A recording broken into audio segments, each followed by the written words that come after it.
자, 오늘은 혼합물의 분리를 해보는 시간을 가지도록 하겠습니다.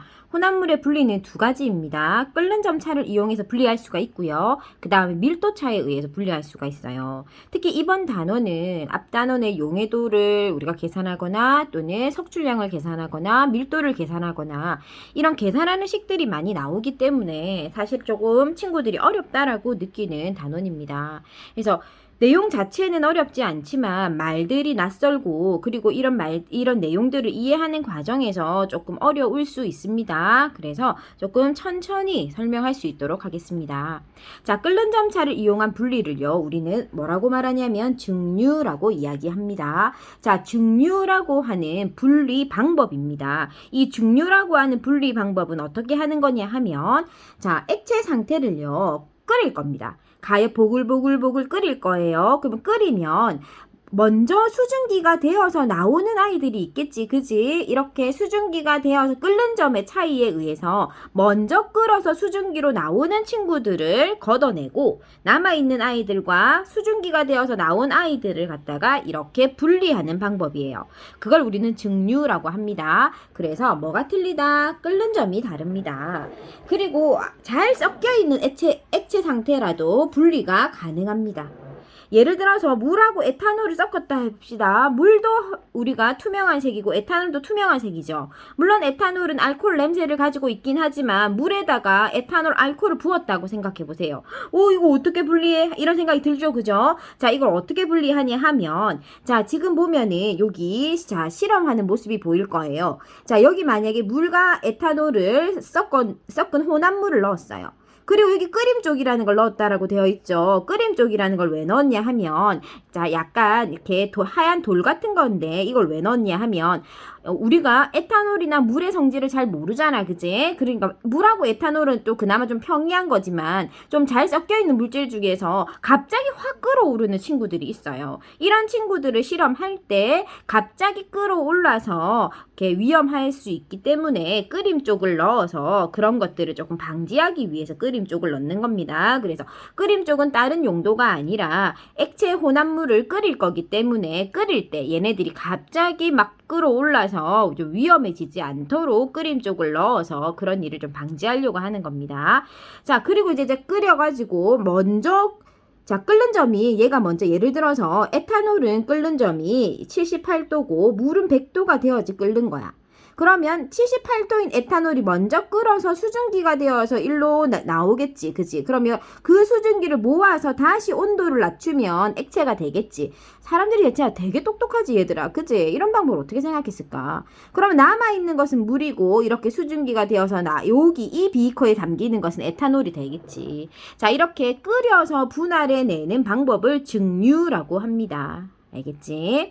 자, 그럼 선생님 증발은 뭐예요? 증발은 우리가 만약 예를 소금물이 있다. 그럼 소금물을 우리가 햇빛 있는 데다가 놔두면 물은 수증기 같은 날아가 버리지. 우리가 그걸 모으는 게 아니라 그 수증기를 모아가지고 다시 만들면 증류지만 그걸 그냥 날아가게 놔두고 남아있는 나중에 고체 알갱이만을 걷어내는 걸 우리 증발이라고 하잖아. 그러니까 증발된다라는 것은 대기 중으로 날아가기 때문에 증발되는 거지. 그지? 근데 증류는 이렇게 끓는 점이 다른 것을 갖다가 다시 시험관에 모아가지고 액체와 액체로 만드는 것을 분리하는 것을 증류라고 하는 겁니다. 자, 그러면 방금 예를 들었던 물과 에탄올의 우리 혼합물을 분리하는 실험을 볼게요. 자, 시험 범위라면 시험에 꼭 나옵니다. 이 그래프가. 자, 그러면 여기 보세요. 자, 지금 물하고 에탄올을 섞었어. 자, 보글보글 끓이자. 자, 끓다가 78도가 되면 에탄올이 보글보글 끓기 시작하면서 수증기가 되어서 날아갈 거야.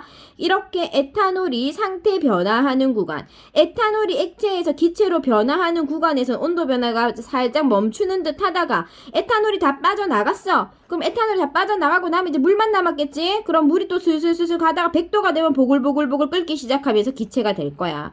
그래서 여기서는 물이 수증기가 되어서 빠져나오는 구간이고 여기는 에탄올이 수증기가 되어서 빠져나오는 구간이다 라고 보면 됩니다. 자, 그래서 에탄올이 수증기가 되어서 빠져나오는 구간은 니은, 물이 수증기가 되어서 빠져나오는 구간은 리을이 되겠습니다. 알겠죠? 어렵지 않죠? 이 그래프 자체는. 그죠?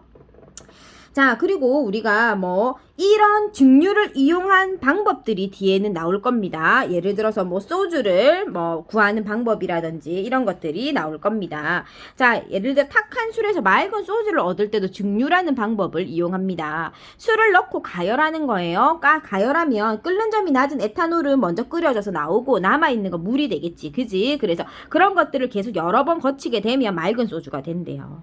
그 다음에 바닷물도 소금이 있어서 우리가 마시기가 힘들잖아요. 그거를 끓이는 거야. 바닷물을 끓이면 물이 기화하면서 수증기가 되고 그 수증기를 받아서 아까 비커 같은데 찬물에다 넣어서 냉각하면 순수한 물을 얻을 수 있는 거지. 그치? 자, 그 그림들이 나와 있습니다. 보세요. 끓이죠. 자, 이걸 지금 끓이니까 어떻게 되고 있어요? 끓는 점이 높은 에탄올이 먼저 끓여져서 나가지. 그치? 그래서 에탄올이 먼저 수증기가 되어서 나간 것을 어떻게 다시 받아내고 있지. 그치? 그래서 맑은 소주로 받아낼 수가 있고요. 바닷물도 햇빛으로 가열해. 그럼 가열하면 물이 수증기가 날아가잖아. 그 수증기를 다시 받아서 온도를 낮추면 순수한 물로 만들 수 있습니다. 자, 그 다음에 이제 원유의 분리도 우리 교과서에 많이 나옵니다. 석유도 마찬가지입니다. 자, 끓는 점은 높은 온도로 확 가열하는 거야. 원유를 우리가 수입해 와서 그걸 높은 온도로 가열하면 그 온도에 각각에 발생하는 기체들이 있어. 걔네들을 다시 액화시켜가지고 뭐 등유, 중유, 경유, 뭐 휘발유, 석유가스 이런 식으로 얘기하게 되는 거야. 그래서 여기 제일 높은 중유탑에 올라가는 아이가 온도가 제일 낮은 아이고 아래로 내려올수록 온도가 높다라고 생각하시면 됩니다. 그리고 얘네들이 액화되어서 다 빠지고 난 찌꺼기 있지, 찌꺼기. 그 찌꺼기를 우리는 아스팔트 도로에 까는 거예요. 알겠죠? 자, 이렇게 끓는 점 차를 이용해서 우리가 일상생활에서 쓰고 있는 것들을 예시를 통해 살펴봤고요. 원유의 분리도 시험에 잘 나오니까 꼭 살펴보도록 합니다.